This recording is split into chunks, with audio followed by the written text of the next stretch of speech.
না, হচ্ছে না তো। কলকাতা নাইট রাইডার্সের কিছুতেই কিছু হচ্ছে না। এই যে আগের দিন এবারের আইপিএল এর প্যাটার্ন নিয়ে তো আলোচনা করলাম। টুর্নামেন্টের প্রথম 5 দিনের 5 ম্যাচে যেই দলগুলো টস জিতেছে সেই দলগুলোই ম্যাচ জিতেছে। কই, আজকে তো কলকাতা নাইট রাইডার্স টস জিতলো, ম্যাচ তো জিততে পারলো না। এই যে প্যাটার্নের কথাতে বলছিলাম যে প্রতিটা টস জয়ী ক্যাপ্টেন রান তাড়া করার সিদ্ধান্ত নিয়ে দলকে জিতিয়েছেন, আজকেও তো কলকাতা রান তাড়া করেছে, লাভ হয়নি তো। বরং সানরাইজার্স হায়দ্রাবাদ কেকেআরকে 65 রানে হারিয়ে দিয়ে টুর্নামেন্টে তাদের প্রথম জয় তুলে নিয়েছে দ্বিতীয় ম্যাচে, এবং কলকাতা নাইট রাইডার্স 2 ম্যাচ খেলে 2টাতেই হেরে গেল। টুর্নামেন্টের প্রথম পর্ব মানে প্রথম 5 দিনে তো 5টা ম্যাচ হয়েছে, আইপিএলের 10টা দলই একটা করে ম্যাচ খেলেছে। সেইখানটার প্যাটার্নের সঙ্গে দ্বিতীয় যে ফেজটা শুরু হলো, ওইভাবে যদি আমরা বলি সেকেন্ড রাউন্ড, সেইখানটাতে এই রেজাল্ট অন্যরকম হলো কেন? কেন কলকাতা নাইট রাইডার্স হেরে গেল? কোনটা আসলে টার্নিং পয়েন্ট? সেই আলোচনাটাই তো করছে। দেখুন, কলকাতা নাইট রাইডার্স এবং সানরাইজার্স হায়দ্রাবাদের মধ্যে কিন্তু একটা মিল রয়েছে। এইবারের আইপিএল এর প্রথম খেলাটাতেই সানরাইজার্স হায়দ্রাবাদ 201 রান করেছিল, কিন্তু সেই রান টপকে রয়্যাল চ্যালেঞ্জার্স বেঙ্গালুরু ম্যাচ জিতে নিয়েছিল। দ্বিতীয় দিন কলকাতা নাইট রাইডার্স 220 রান করেছিল, কিন্তু সেই রান টপকে মুম্বাই ইন্ডিয়ান্স ম্যাচ জিতে নিয়েছিল।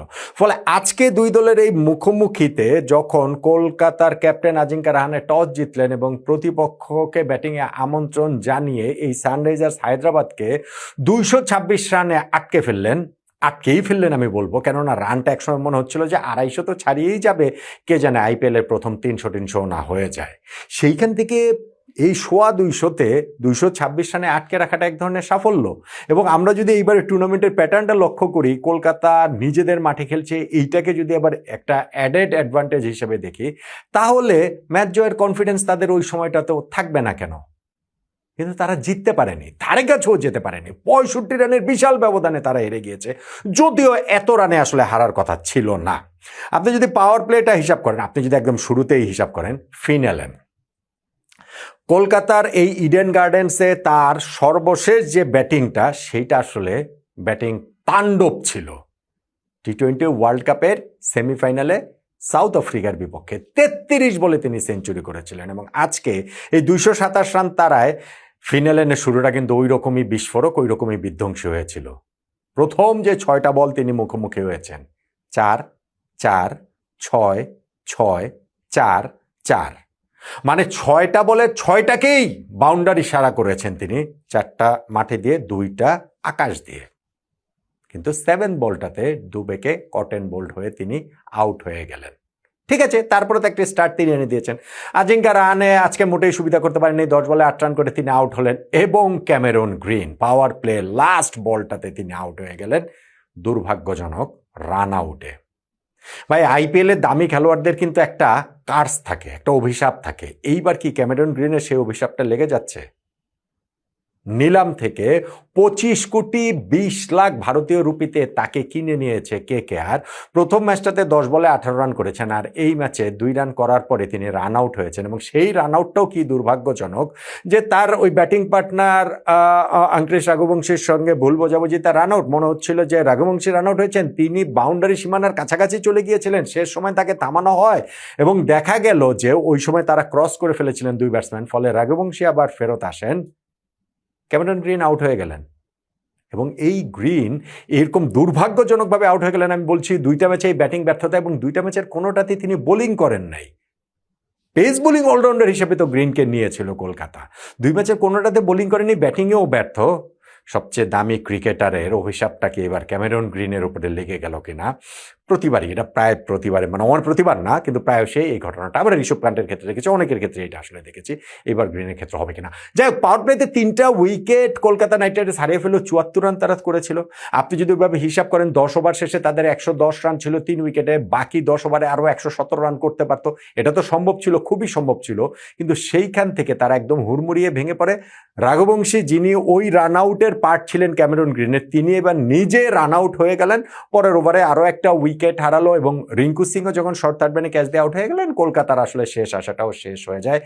রাঘুবংশী 50 করেছিলেন, আর শেষ দিকে গিয়ে 7 রানে 4 উইকেট হারিয়ে তারা আসলে অল আউট হয়ে গেল 161 রানে। 65 রানে কেকেআর ম্যাচটা হেরে যায়। টার্নিং পয়েন্টের এই আলোচনাতে তাই ক্যামেরন গ্রিনের উইকেটের কথা বলেন, ফিন অ্যালেন ওরকম বিধ্বংসী শুরুর পর তার উইকেটটাও গুরুত্বপূর্ণ, কিংবা আমি যদি বলি ওই দুইটা রান আউট ক্যামেরন গ্রিন এবং রাঘুবংশী, এই দুইটা রান আউটের কথাও বলতে হবে। এখন এসআরএইচ যে 226 রান করলো, যেটা আমি বলছি যে 250 হতেই পারতো, 350 হতেই পারতো, কে জানে 300 হতে পারতো, সেটা আসলে বলছিটা কেন? সেইটা বলছে ভাই ট্রাভিস হেডের জন্য। ট্রাভিস হেড, অভিষেক শর্মা, এই দুইজনের যে উদ্বোধনী জুটি, যেটা ট্রাভিস হেড নামে একটা খ্যাতি পেয়ে গিয়েছে, সেইটা এই ম্যাচে তাদের ক্যারিশমাটা দেখিয়ে দিয়েছে। দুইজনেই 21টা বল করে বল খেলেছেন। ট্রাভিস হেড 21 বলে করেছেন 46 রান, অভিষেক শর্মা 21 বলে করেছেন 48 রান। তাদের স্ট্রাইক রেট 220, 230 এইরকম, এবং তাদের এরকম উদ্বোধনী জুটিতে 6th ওভারের মধ্যেই তারা পাওয়ার প্লেতেই 82 রান তুলে ফেলেন। সেই কারণে এরকম একটা স্টার্ট পাওয়ার কারণে আমি বলছিলাম যে স্কোরটা 250 তো হবেই, হবে না কেন? ওই পাওয়ার প্লে লাস্ট ওভারটাতে গিয়ে ট্রাভিস হেড তিনি আউট হলেন তিয়াগির বলে। এরপরেও 8 ওভার শেষেও কিন্তু তারা একটা কমফোর্টেবল জায়গাতে ছিল। এই সেন্সে আমি বলছি যে 8 ওভারে তাদের স্কোর ছিল 1 উইকেটে 110। সেইখান থেকে পরের 8 ওভারে সানরাইজার্স হায়দ্রাবাদ মাত্র 65 রান তুলেছে। এবং সেই ক্ষেত্রে ওই 9th ওভারটা যে করেছেন ব্লেসিং মুজারাবানি, তার ওই 9th ওভারের যে জোড়া শিকার, ঈশান কিষানকে আউট করেছেন রিঙ্কু সিংয়ের একটা ক্যাচে, এবং বারুণ চক্রবর্তী দুর্দান্ত একটা ক্যাচের শিকার হয়ে যখন অভিষেক শর্মা আউট হলেন, ওইখান থেকেই কিন্তু এসআরএইচ এর ইনিংসটা আর প্রত্যাশিত গতি পায়নি। প্রথম 8 ওভারে যারা 110 রান করেছে, তারা পরের 8 ওভারে করেছে মাত্র 65 রান। শেষ 4 ওভারটাতে আবার 51 রান তুলে স্কোরটাকে 226 পর্যন্ত নিয়ে গেছে হাইন্ডি ক্লাসেন। তিনি 52 রানে একটা ইনিংস খেলেছেন, কিন্তু কখনোই ঠিক ক্লাসেন সুলভ হয়ে উঠতে পারেননি। এবং ওই যে আমি বলছিলাম যে কলকাতার এই বোলিংয়ের কামব্যাকটা শুরু করেছিলেন ব্লেসিং মুজারাবানি। মুজারাবানিকে বাংলাদেশের মোটামুটি জাতীয় শত্রু ঘোষণা করে দেওয়া হয়েছে। এই বেচারার দোষটা কি? আমি আগের দিনও বলেছিলাম যে মুস্তাফিজের তুলনায় মুজারাবানি কোনো বোলারই না।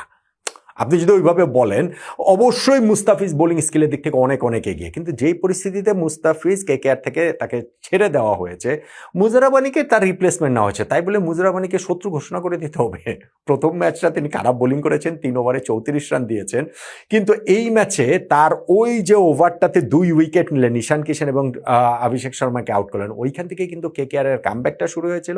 এবং লাস্ট ওভারটাতে গিয়ে তিনি আরও 2টা উইকেট নেন, ক্লাসেনের উইকেটটাও নিয়েছেন, 4টা উইকেট কিন্তু মুজারাবানি নিয়েছেন। ফলে মুস্তাফিজের রিপ্লেসমেন্ট হিসেবে এই জিম্বাবুয়ের বোলারকে নেওয়া হয়েছে বলেই তাকে আসলে বাংলাদেশের জাতীয় শত্রু ঘোষণা করে দেওয়াটা, এটা আসলে কোনো কাজের কথা নয়। অবশ্যই মুস্তাফিজ মানের বোলার না তিনি, কিন্তু তাই বলে মানে এইটা অনেকটা হয়ে যাচ্ছে ওই যে রাশিদ খানের বয়স নিয়ে আমাদের ট্রোল করার মতো অবস্থা, যেন রাশিদ খানের বয়স যদি 70 বছর হয় তাহলেই বা আমাদের কি?